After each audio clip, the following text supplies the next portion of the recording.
অসমৰ অন্যতম দেউৰী জনগোষ্ঠীলৈ আনন্দৰ খবৰ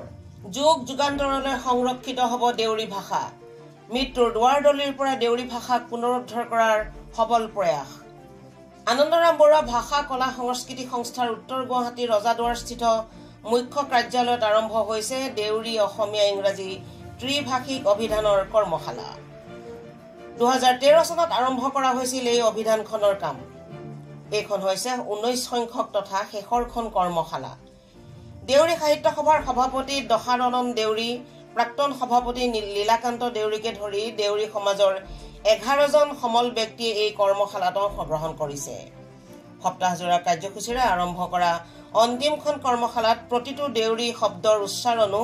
বাণীবদ্ধ কৰাৰ কাম সমান্তৰালভাৱে চলি আছে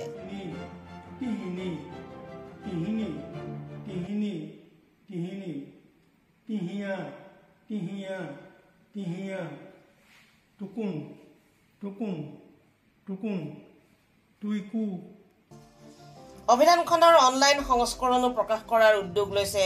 আবিলেকে চলিত বছৰতে পাঠকে লাভ কৰিব এই অভিধানখন আবিলেকৰ সহকাৰী অধ্যাপক ডক্টৰ পলাশ কুমাৰ নাথৰ তত্ত্বাৱধানত চলি আছে কৰ্মশালাখন অভিধানখনত প্ৰায় 10,000 দেউৰী শব্দ সামৰি লোৱা হ'ব আনন্দৰাম বৰুৱা ভাষা কলা সংস্কৃতি সংস্থা অসমে অতীজৰে পৰা অসমৰ বিভিন্ন জনগোষ্ঠীয় ভাষা আৰু সংস্কৃতিসমূহৰ সংৰক্ষণ আৰু সংবৰ্ধনৰ দিশত যথেষ্ট কাম কৰি আহিছে তাই এই প্ৰচেষ্টাৰ অংশ হিচাপে আমি কৰা এটা অন্যতম কাম হ'ল বিভিন্ন জনগোষ্ঠীয় ভাষাসমূহৰ ত্ৰিভাষিক অভিধান প্ৰণয়নৰ ব্যৱস্থা কৰা আৰু সেই দিশত আমি ইতিমধ্যে প্ৰায় 5খন বিভিন্ন জনগোষ্ঠীয় ভাষাৰ ত্ৰিভাষিক অভিধান প্ৰকাশ কৰি উলিয়াইছো আৰু এই প্ৰচেষ্টাৰ অংশ হিচাপে আমাৰ 2013 চনৰ পৰা চলি থকা দেউৰী অসমীয়া ইংৰাজী ত্ৰিভাষিক অভিধানৰ আজি 19 নম্বৰ কৰ্মশালা অনুষ্ঠিত হৈছে প্ৰায় এসপ্তাহ জোৰা আৰু এইখন আমি আশা কৰিছো এইখন আমাৰ একেবাৰে অন্তিমখন কৰ্মশালা ইয়াৰ যোগেৰে আমি দেউৰী জনগোষ্ঠীৰ প্ৰায় 10,000 শব্দ সন্নিবিষ্ট এখন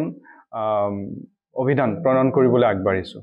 এই অভিধানখন দুটা ৰূপত প্ৰকাশ পাব প্ৰথম হ'ল এই প্ৰিন্ট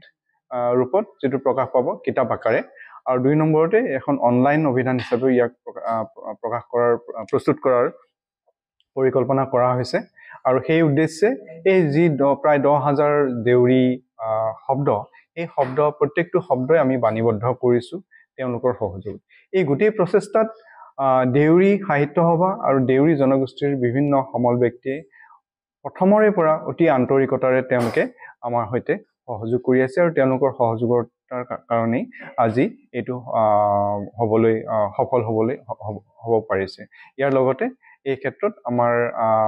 অনুষ্ঠানৰ সঞ্চালক প্ৰফেসৰ সুদেশনা ভট্টাচাৰ্য বাইদেউ তেখেতে আমাক এই ক্ষেত্ৰত সকলো ধৰণৰ সহায় সহযোগিতা আগবঢ়াইছে উত্তৰ গুৱাহাটীৰ পৰা মিতালী দাসৰ ৰিপৰ্ট এনিটাইম 24